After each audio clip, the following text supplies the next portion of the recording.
Boa tarde a todos, todas. Sejam super bem-vindos a essa talk sobre criatividade e inovação. Aqui eu trouxe alguns insights sobre essas duas skills que são muito mistificadas pelas pessoas, né? Eu tenho certeza que muitos de vocês já mistificaram a criatividade e a inovação. E durante a nossa talk nós vamos falar sobre isso. Bom, mas quem é essa, né, que vos fala? Só para me apresentar bem rapidinho para vocês, meu nome é Hannah Campos, eu sou psicóloga e coach de formação.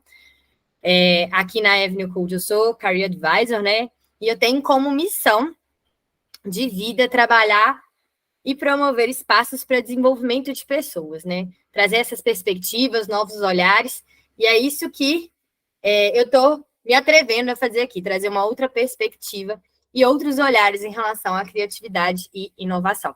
Fiquem super à vontade para interagir, para trazer aí no chat, né, perguntas, dúvidas, enfim, comentários. Se quiserem abrir o microfone também, podem ficar super à vontade. Bom, a primeira coisa, né, que eu gostaria de trazer é que criatividade e inovação, elas são processos e não eventos, não são coisas, né, que acontecem assim de repente. Por muito tempo eu tinha essa crença de que criatividade era algo muito pontual, né, ou que era um episódio de sorte.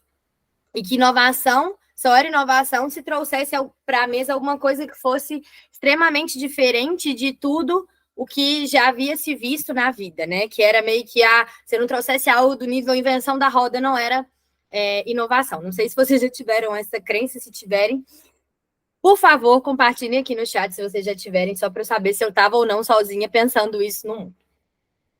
E eu fiquei com essas crenças por muito tempo, né? E eu não me considerava uma pessoa criativa e nem uma pessoa né, que podia trazer inovação.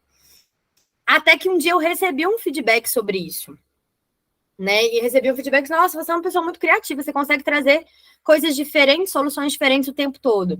E aquilo me bateu de uma forma porque eu não conseguia enxergar essa criatividade. Mesmo a pessoa dando um feedback extremamente estruturado, me trazendo todos os pontos, eu não conseguia enxergar. Porque o meu conceito e a minha crença sobre criatividade estavam, né, bem errados na época. E aí eu comecei a estudar um pouco para entender isso, e eu concluí que a gente precisa falar sobre essas duas competências por algumas razões.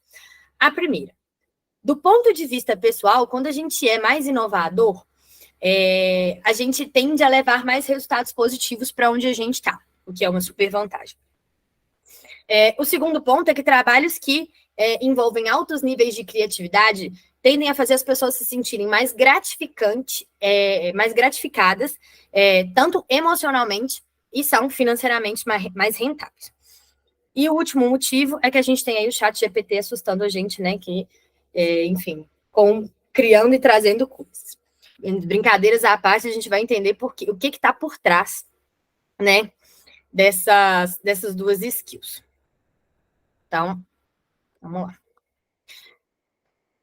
O professor de inovação, né, da Universidade de Harvard, Tim Castle, ele começou a estudar o que era inovação, o que estava por trás desse processo de se trazer inovação para dentro do mercado de trabalho. Então, ele começou com esse seguinte conceito, que inovação é a gente fazer novas ideias se tornarem reais para que elas criem valor. Nós, seres humanos, dotados que a gente é dessa capacidade de pensar, a gente é verdadeira máquina, nós somos verdadeiras máquinas de gerar ideias. E isso é essencial no nosso processo de sobrevivência como espécie. Então, é uma coisa que a gente faz com naturalidade por esse processo de sobrevivência. Ideias que gerem algum tipo de valor para o contexto em que elas estão, para o contexto que elas são geradas e implementadas, são ideias que trazem um processo inovativo para dentro do nosso dia a dia. Daí a gente tem uma importante parte do processo de inovação, que é a geração de ideias. É o primeiro passo de qualquer processo inovativo. Essa parte é algo que as pessoas se conectam, que elas reconhecem. E a maioria das metáforas, né, que existem em torno de inovação faz alusão ao processo de geração de ideias. Então, a gente fala que a gente teve um flash de percepção, que a gente teve aquele momento eureka, que a gente teve um raio de genialidade, tudo isso relacionado a esse processo. Existe um pesquisador chamado Heisenberg, que já dizia que há muito mais a ser feito para se causar impacto do que se ter uma ideia. Ela é o primeiro passo. O que é o mais intrigante é que, para muita gente, é aí que se para o processo de inovação. Né? E aí a gente para quando a gente tem uma ideia. E aí vem, né, o meu momento de coach aqui para que vocês reflitam. Em que espaços que vocês têm tido ideias e têm parado por aí? Sem compartilhar, ou sem levar para frente, ou sem seguir o processo de inovação? Em quais espaços, seja por vergonha, por julgamento ou por qualquer outro motivo, vocês têm freado esses impulsos de gerar soluções e de gerar ideias? Ter ideias é um processo que exige trabalho, conhecimento na área de atuação e a habilidade, né, de se fazer trabalhos com recursos limitados. Então, quanto mais a gente se expõe a situações diferentes, treinamentos novos, congressos, projetos diferentes, quando a gente começa a se conectar com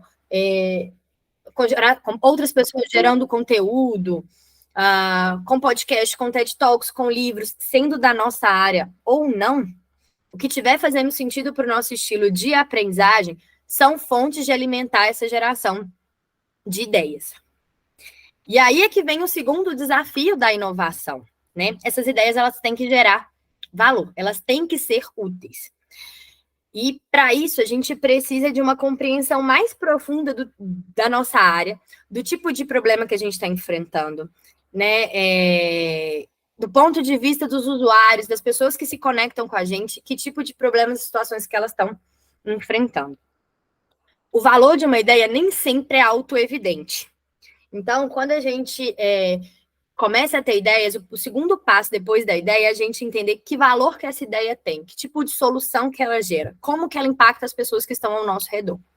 E quando a gente encontra esse passo, é essencial para a gente conseguir liberar esse impacto que a ideia tem, que é o segundo passo.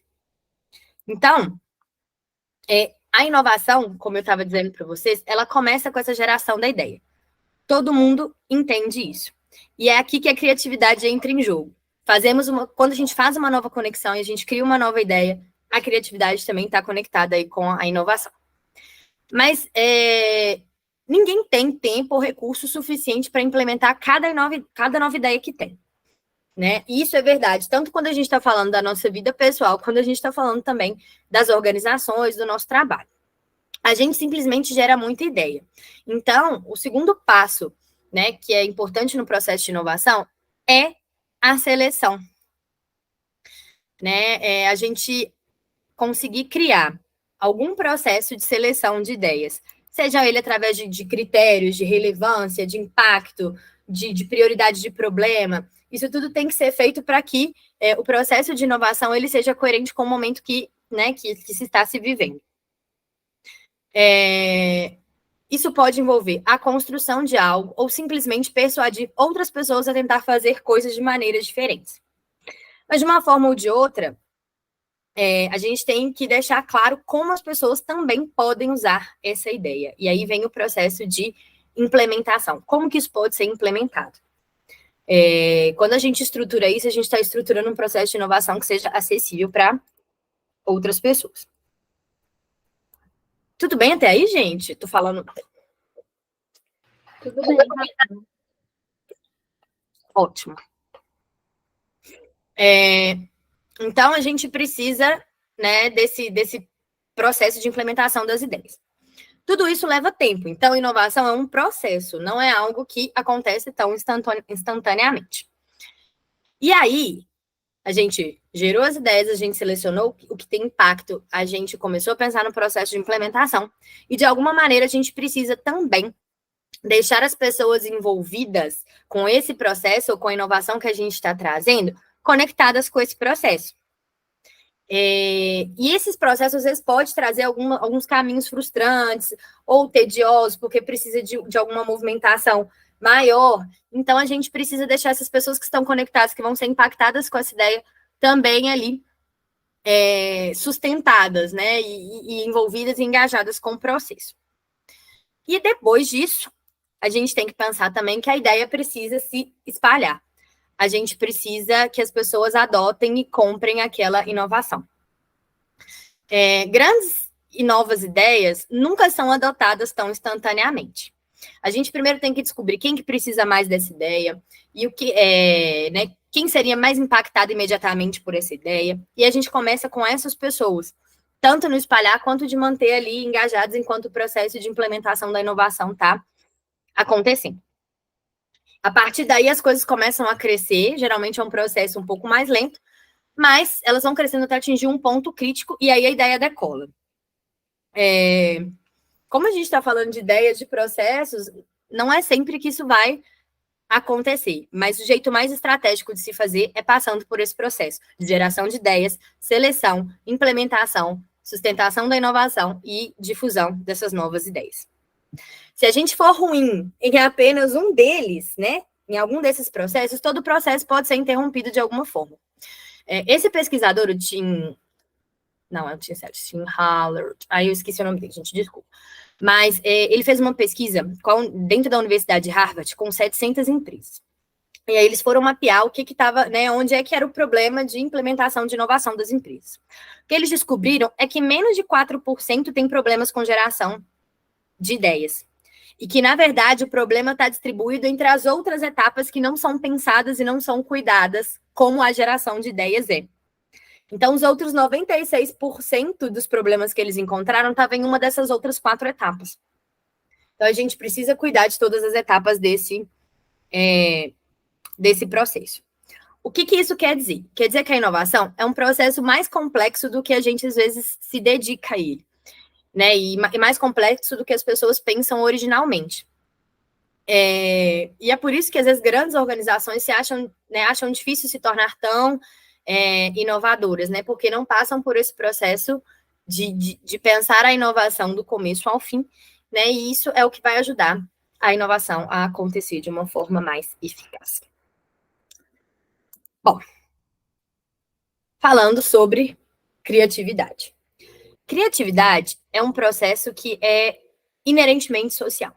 E uma pesquisa também realizada pela Universidade de Harvard descobriu e trouxe isso à tona de algumas maneiras. Eu vou trazer alguns exemplos para vocês. A gente tem consciência de que criatividade é, obviamente, muito importante para a nossa economia e também importante para as nossas organizações. E aí a gente tem um pesquisador russo chamado Mihaly Csikszentmihalyi. Desculpa a minha pronúncia, gente, mas russo não é algo que está ainda nas minhas skills. Ele fez, junto com seus alunos de doutorado, uma pesquisa sobre inovação e criatividade. E é uma pesquisa que é feita a longo prazo, então já tem 30 anos que eles estão estudando isso. E eles trouxeram algumas conclusões no livro que é Criatividade, a Psicologia da Descoberta e da Invenção. É um livro super legal que eu recomendo muito a leitura, se vocês tiverem interesse em se aprofundar mais sobre o assunto. E aí ele começa a discutir como foram feitas descobertas como a de Edison ou de Einstein, por exemplo, dentro do campo da ciência. Então, o que esse pesquisador fala, né? O que o Mihaly fala? Que seria inconcebível, sem o conhecimento prévio que eles tinham, sem a rede intelectual e social ao qual eles estavam inseridos, que estimulavam esse tipo de pensamento, e sem os mecanismos sociais que eles reconheciam, eles conseguirem criar, gerar ideias do jeito que eles geraram e divulgar as suas inovações. Então, ele fala que dizer que a teoria da relatividade foi criada por Einstein, somente por ele, é como dizer que a faísca é responsável pelo incêndio. Ok, a faísca é necessária, mas sem o ar e sem, né, a isca a gente não teria a chama. Então, dessa citação, o que a gente consegue concluir? Que todas as ideias revolucionárias, todo o impulso de criatividade que a gente tem, elas são construídas com base num conhecimento prévio. E esse conhecimento a gente consegue adquirir trabalhando em redes, situações de aprendizagem que fazem sentido para a gente, né? Cada um vai ter um estilo, mas que dentro desse estilo a gente promova nessas situações de aprendizagem. Então, isso é extremamente importante para que o processo criativo aconteça. Essas redes em que a gente está inserido são que nos ajudam a formular perguntas interessantes que estimulam o nosso pensamento. São elas também que vão nos ajudar a obter um conhecimento mais profundo e experiência que a gente precisa dentro da nossa área de atuação para que a gente consiga ser genuinamente criativo. Então, as ideias vão se acumulando com o tempo e muitas vezes, né, mesmo as ideias realmente grandes, elas consistem principalmente de um acúmulo de insights menores. E então esse é um ponto importante. Quanto mais conhecimento a gente tem sobre a área, maior fica a nossa capacidade de ser criativa em relação a ela, de acordo com esse estudo do Mihaly. A segunda questão-chave é que criatividade, por que ela é inerentemente social? Porque ela não depende só da ideia que você tem. Ela depende também de como ela é julgada pelos que conhecem bem o seu campo, né? Então, ele fala que existem mecanismos sociais que reconhecem aquilo como algo inovador, como algo criativo, e é esse campo que difunde as inovações, enfim, o que a gente tem. Isso significa que a pessoa criativa, ela nunca está sozinha. Por isso ele falava que não foi Albert Einstein que criou a teoria da relatividade. Ele juntou ali os insights que vêm também desse meio em que ele está.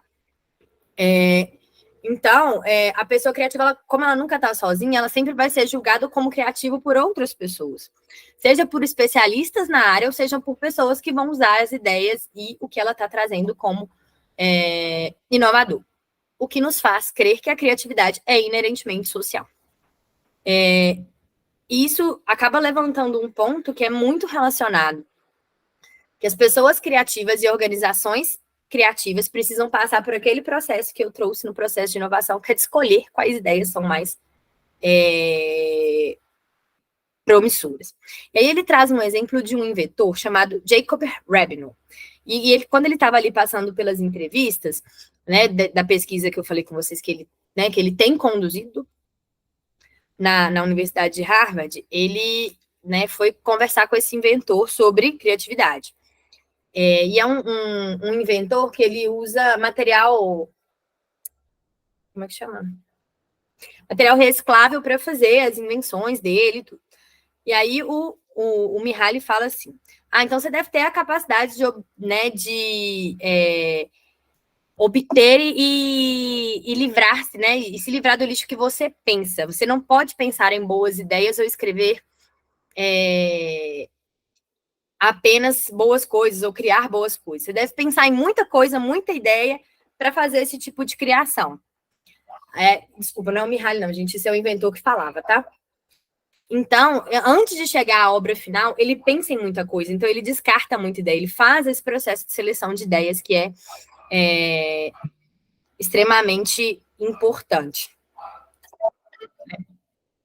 Desculpa, gente. Então, a gente tem que pensar que a criatividade é claramente um processo e que ela precisa de tempo.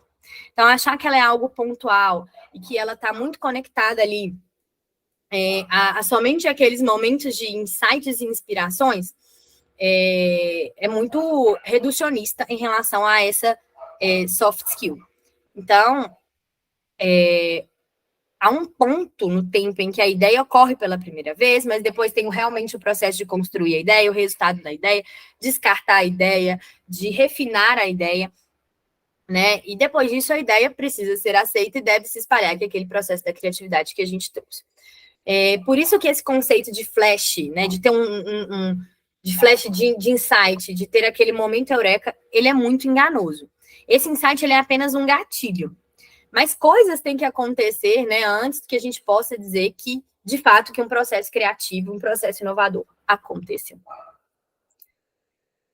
Tudo bem, gente? Estão tão quietinhos.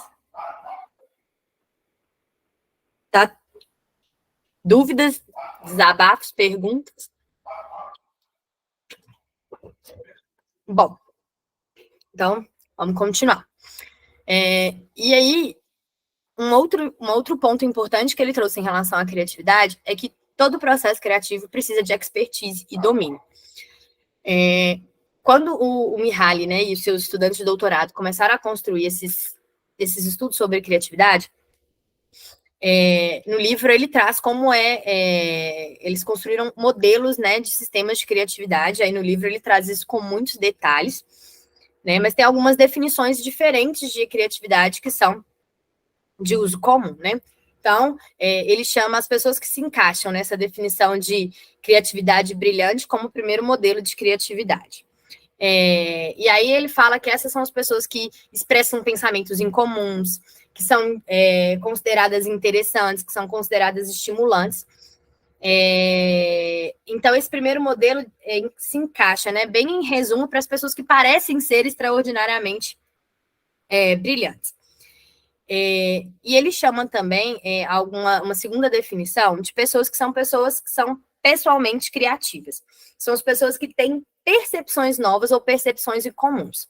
Frequentemente são pessoas que apresentam ideias substanciais, mas não encontram maneiras de obter as suas ideias, de terem as suas ideias aceitas, diferente do primeiro grupo, né? Que ali já não tem não tem essa crença e já difundem de uma forma mais natural. E o terceiro grupo, né? A terceira definição de criatividade, ele diz de pessoas que mudam a nossa cultura em algum aspecto extremamente importante. E geralmente as pessoas reconhecem como criativa somente esse último grupo, esse último tipo. Porque se eu perguntasse para vocês, quem é o exemplo de pessoa mais criativa que vocês conhecem? Provavelmente vocês vão trazer pessoas desse último grupo, né? Que mudam, né? A nossa cultura num aspecto diferente.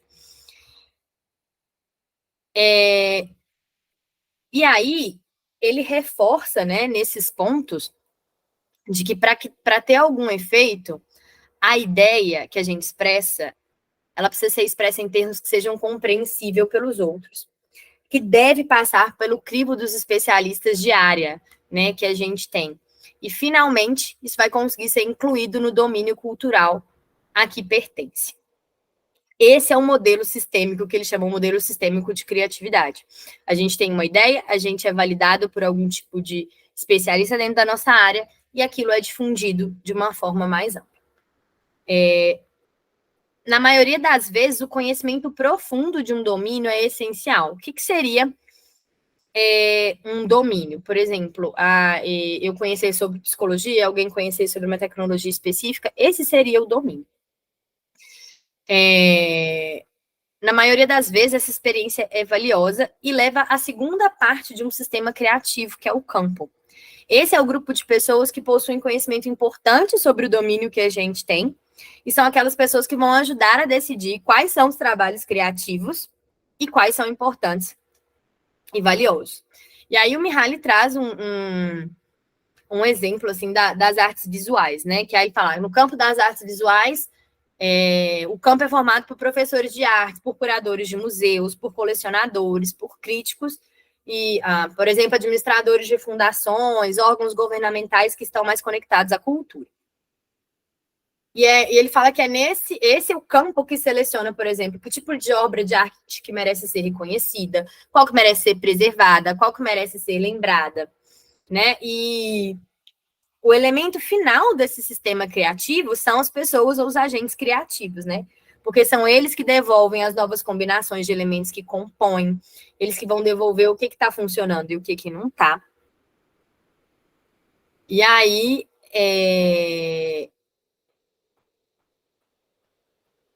estamos, Juju, caminhando para o fim.